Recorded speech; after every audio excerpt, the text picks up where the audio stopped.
opening headline. Bullets Bonanza. Bullets Bonanza. Massive ammo seizure from licensed firearm holder arrested amid SSL probe. This story by Laverne Barrett. We also have on the front page of the Gleaner, new NIA boss, that is National Integrity Action, NIA, new NIA boss, stand up and be counted. Stand up and be counted. This story by Edmund Campbell. And the name of the gentleman is Dr. Gavin Myers.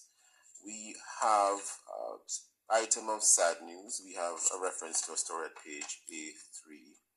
The diaspora has lost an important voice, who happens to be no stranger to the Morning Watch, I should say. He is Ambassador Curtis Ward. Tributes flow after death of Jamaica's former ambassador to the United Nations, Curtis Ward. That story by Lester Hines. Condolences to Ambassador Ward's family and friends. We now turn to the Daily Observer. We have here on the front page, no one above the law. FNID sends clear warning, nobody untouchable. Of course, FNID stands for Firearms and Narcotics Investigation Division of the Jamaica Constabulary Force. That story by Jason Cross. And we have reference to a story at page 3 of the Daily Observer mentioned on the front page of the same newspaper. 7,420 road deaths over 20 years. 7,420 road deaths over 20 years. And another bit of news here, which will, of course, mean a lot to persons who have suffered damage from Hurricane Melissa. We're going to get it done. We're going to get it done. NSWMA appeals for patience, says teams working night and day clearing Melissa debris. That's story by Renee Osborne. Those and many other stories in our various news sources coming up next. We'll share some of the feedback from our Facebook, YouTube, and WhatsApp question, which is, why do you think some teens engage in multiple sexual relationships? If you haven't done so yet, leave your response in our Facebook or YouTube. Love 1FM Jamaica Live, Love 101FM Jamaica Live, and also WhatsApp comments and voice notes to 876-997-3125 using the hashtag The Morning Watch. We'll be right back.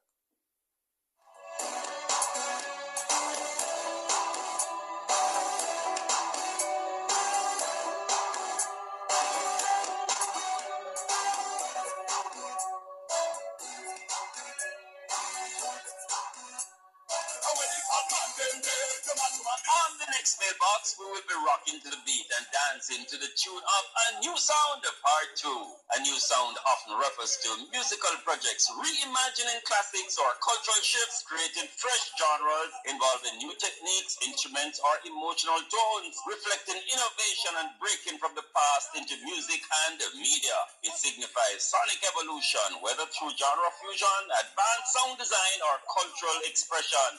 You are invited to join the conversation with our special guest, Jamaican-born gospel producer, audio engineer, and songwriter, Canute Neil Ellis, as he shares on the evolution in gospel music. That's Wednesday, January 14 at 5:30 p.m. only on the family station. Love 101, the Mailbox Monday.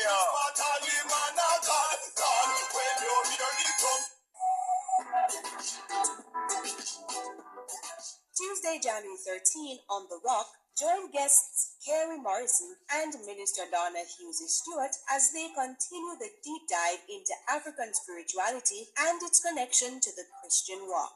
How should Christians of African descent relate to our so-called spiritual African roots? What exactly are these religions and how can we recognize the differences? In part 2, they go further, exploring spiritual symbols, traditions, and the ways in which African spirituality intersects with Christianity and modern life. Plus, in Now Time Revelations feature, they look at the recent discussion around Dr. Carey Turner Bryant's dress and Pastor Jamal Bryant's public defense. Beyond opinions, what does this moment stir in us spiritually? What does it reveal about the church today? Don't miss this enlightening, challenging, and necessary conversation on The Rock, Tuesday, January 13 at 10 a.m. right here on the family station Love 101.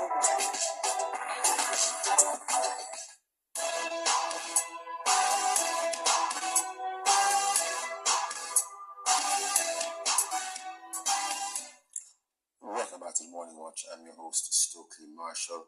We move right into the second watch. A new study is raising serious questions about teen sexual behavior in Jamaica, including a troubling number of girls, some as young as 15, reporting multiple sexual partners. What's driving this trend? Is it social media, family structure, economic reality, or something deeper? We have as our guest today to look at this Dr. Paul Bourne, research consultant, social and political commentator, and Dominique Johnson Mitchell, social commentator. Dominique Johnson Mitchell, Dr. Paul Bourne. Good morning to you both. Good morning and good morning to your listeners. Good morning. Dr. Mitchell, yes, you're with us as well. Getting right into it, let us start. What's driving this trend? Is it social media, family structure, economic reality, or something else? And of course, we're talking about teen sexual behavior. Mention was made of a troubling number of girls, but of course, boys would have to be included as well. So, in terms of what's driving this trend, Dr. Bourne, any thoughts? What you would like to share with us? You have done some research on this, sir? Well, yes, a number of things are driving this matter, including our very culture. And when I speak about the culture, we're talking about what teens are actually seeing in terms of their homes and their environment. So that's a critical part. Yes, social media is actually playing a factor. Finance is also playing a factor in terms of this. But what we should understand from here is that we are saying that 59% of our teens have at least 2 sexual partners, and that is troubling. Okay. Of both male and female. We're looking at females in terms of this study. I've done another one in terms of males that I don't intend to release yet.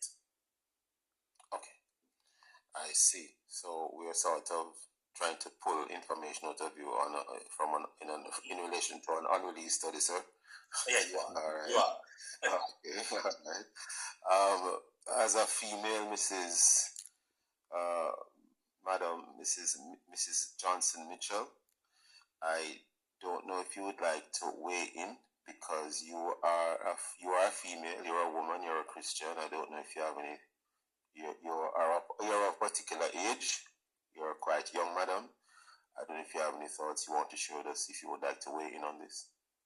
Of course, I have my thoughts. Hi, Dr. Bourne. Hello, Mr. Marshall. All right, so that's a concerning figure.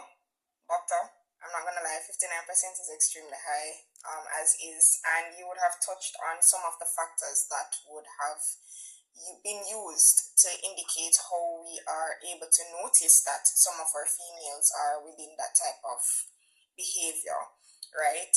And so for myself as a female, I guess you can look at it as generational gaps as well. Although you have stated that I am young, I do believe that there is now an upcoming generation beyond mine that would probably have a different mindset as it relates to relationships and integrating their natural conscience with their sexual conscience. So I feel like there are a lot of persons that right now are a little confused, or let me not say persons, but females, teenage females, who are a little confused because the adolescent stage is your real exploration stage.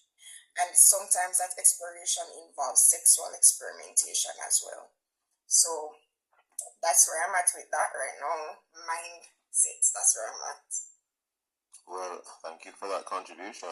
Dr. Paul Byrne, of course, well, if one looks at the Gleaner, published December 29, 2025, which is just a couple of, well, you could say a few weeks ago now, last year, 2025, the headline in the Gleaner reads, Study raises alarm over sexual practices of Jamaican women. Girls researcher commits to examining behavior of local males. And of course, researcher Dr. Paul Bourne is the researcher in relation to that recent study. Now, sir, Dr. Bourne, you would have likely come across or heard of another bit of research by another academic, and in that paper, it is indicating that there is, in fact, young people the world over have significantly less sex than generations before them.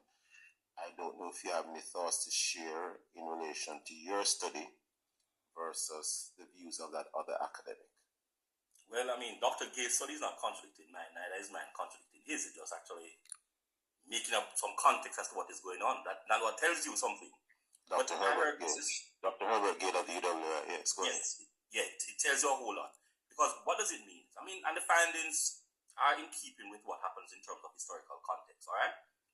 When we started family planning in Jamaica, Let me just ask you pause 1 second for the benefit of the listeners. Are you saying that Jamaica is an anomaly of sorts? No, I'm not saying whilst globally, young people the world over are having significantly less sex than generations before them. At the same time, for Jamaica, it's the reverse.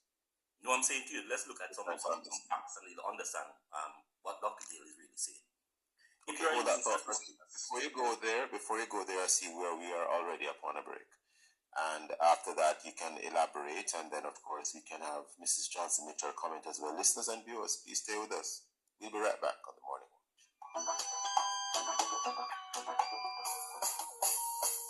Mama work hard, for real. She do the most to send me and my brother to school. So, the dream is always to go to university. Well, I fulfilled 2 dreams with 1 Jane Bank savings plan, I further my education and I make mama proud. Stop wishing you could. With your Jane Bank savings, you absolutely can. Jane Bank will help you find a way.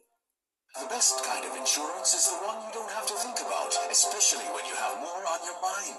With GK General Insurance, that promise is built in branch, online, or on the app. You get quick support and results you can rely on. Every interaction is designed to help you move life forward. For all the storms you've been through, we're here for you. Call 888-429-5454 or visit gk-insurance.com. Seamless, simple, certain, 1GKGI.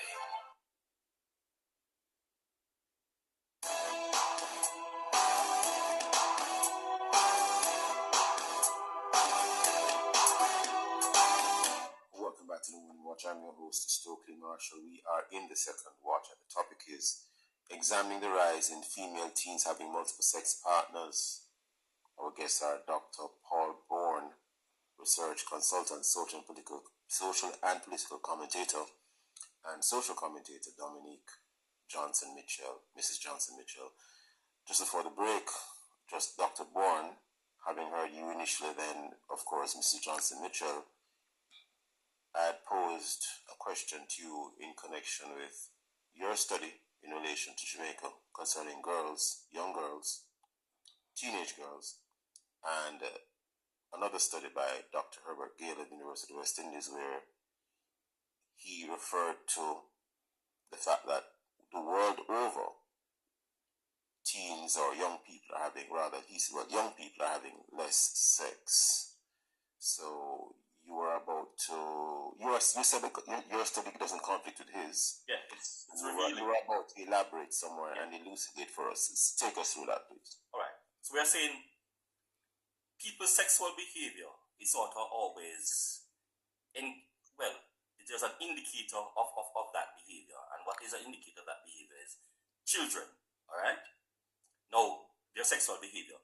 When you look at what happens in Jamaica, say for example in 1960s up to 1970s, we were having something like 5 children per woman, all right? It was indicating to you what was going on. Today, we're having less than 2 per woman, all right? So that indicates to you, in terms of our sexual behavior, what is actually going on in the world, and Jamaica as well. So, it does not necessarily mean that people are having less sex in terms of their frequency of it, but using fertility indicates to you that people are having less sex in terms of that, particularly less sex as it relates to what? Reproduction, all right?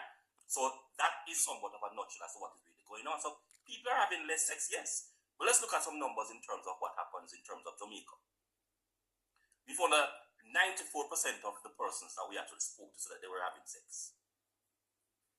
Alright? And only 13% of them indicate they're having sex with one partner. So it's revealing as to what is really going on in Jamaica. And I heard Mrs. Johnson Mitchell actually spoke about in terms of the behavior and observing what is actually happening. Now, when you look at what is going on in terms of those persons who are older than the teenagers, they're having far more sex than the teenager with other partners. Those who are over 20, almost 90%. Those who are over 30, almost 98%. Those who are over 40, about 85%. So it indicates to you, so I'm saying to you, there's a culture of sex in Jamaica. But even though that there's a culture of sex, what is actually going on predominantly particular with those persons who are teenagers? And Ms. Johnson Mitchell rightfully mentioned that. A number of persons are confused because they are seeing a certain practice by the adults and they are confused on how do I behave as an individual? How do I express myself? How do I experiment? And all is a part of what is really going on with teens.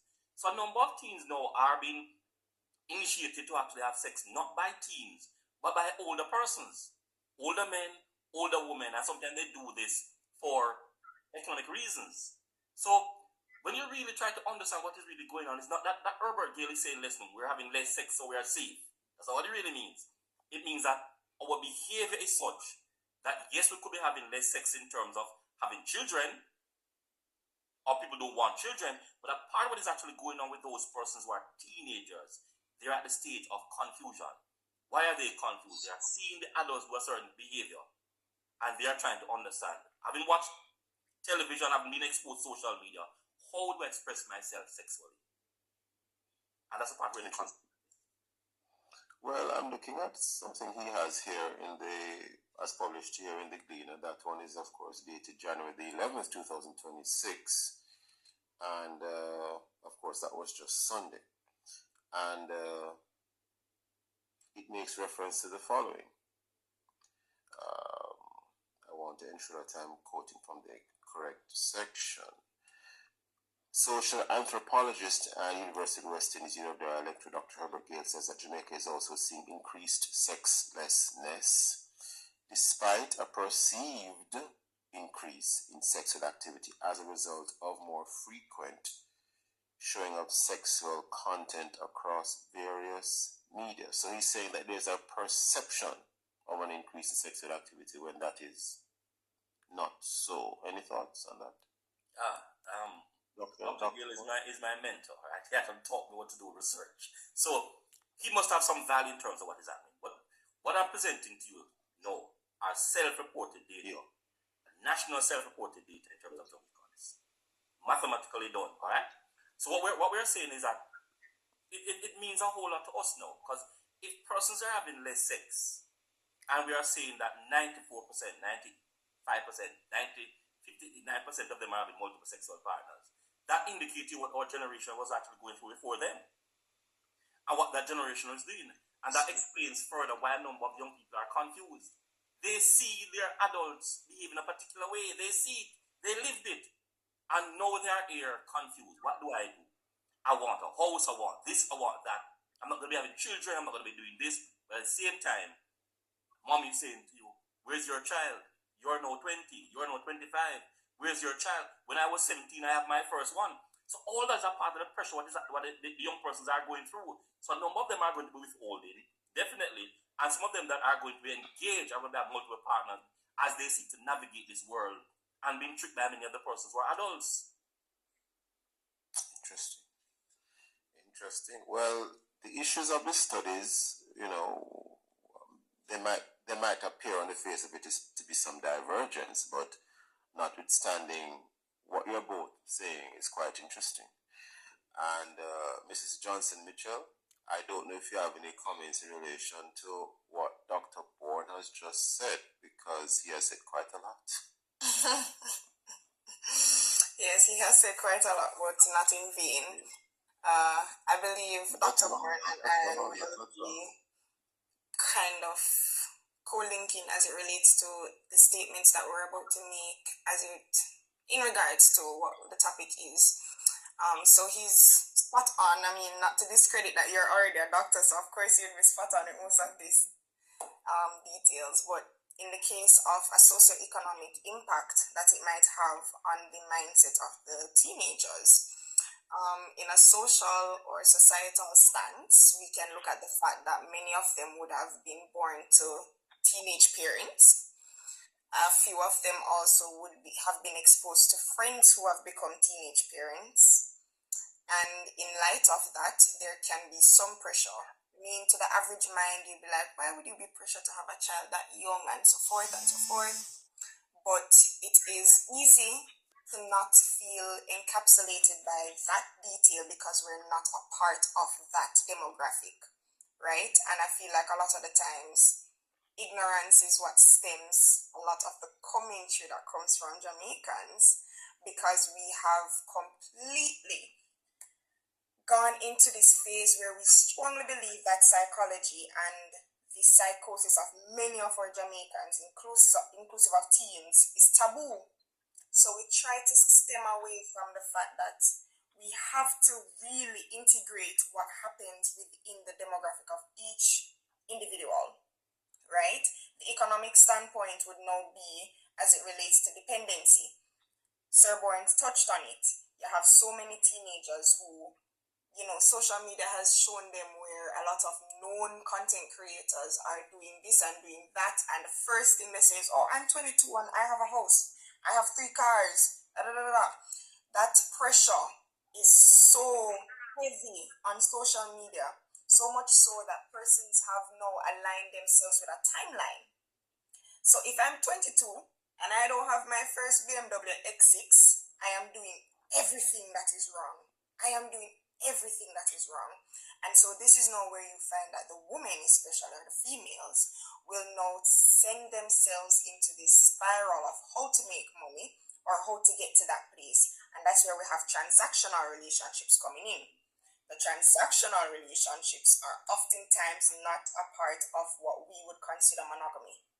It involves them probably having a schoolboy boyfriend, a man that works at a big corporate company, or somebody who is overseas, and another one who can assist them with school. Somebody assists with school, somebody assists with groceries, somebody assists with getting that car that is aligned with their goals by 22. And so you have different reasons and factors, as we have been stating, as to why we are seeing an increase in especially our females having multiple partners. They have to get certain stuff, and vanity is the way to go. Mrs. Johnson, that is more than a mouthful. Dr. Bourne, based on the amount of partners she mentioned, I think I was counting, was it 4 persons? that young lady would have. That was average. There's a study that that will be published possibly in the Green in a short while that will alarm you more than that. Well, let me change gears a little bit, because never enough time on the morning watch, and we are coming down to the wire here. Let us zero in a little bit, to the extent that we can, on sexually transmitted diseases, because with this level of sexual activity, whether it's increasing or decreasing, but obviously there seems to be a challenge. What does that do in terms of how you treat with persons who are likely to become ill because they are exposing themselves when they should not be exposing themselves? And unfortunately, you could even have some of these females are being Christians, attending church, and knowing the golden rule, knowing what is right from what is wrong, but notwithstanding, for whatever reason, they might go astray. Dr. Boyd, before we wrap. It's an excellent thing. I was asked a question by a good friend of mine about 2 days ago. It's an excellent question, not an excellent thing, right? You asked an excellent question. I mean, and I want to That's an context excellent that. thing. All right? You said an excellent thing. It's an excellent question and thing. All right? So we are at a stage now where we want people to have children because we are below the 2.1 in terms of replacement fertility. All right? Yeah, Here's the challenge now that we're having. How do we say to persons you need to have more children within the context of STIs? Yes. Within the context that many people are having multiple sexual partners, how do we do that? And that's a child that we're going to be having. Now, when people becomes ill, I think there's a little less taboo now if somebody actually come with HIV. Less taboo, all right? More so shock than taboo, all right?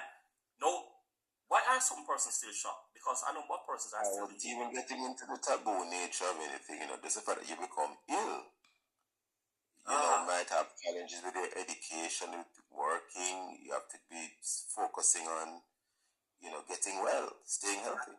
And that's a part of the challenge that we're having now in Jamaica in terms of how we say to In persons. 2 seconds, how can all of this be addressed? In 2 seconds, because I'm getting a signal. In 2 seconds. I don't see what challenge going to be addressed anytime simple or anytime short. Because we need people to have more children within the context of we need a moral revolution. That's what we need, a moral revolution. Is the Back to basics, back to holiness and righteousness, right, Mrs. Johnson Mitchell?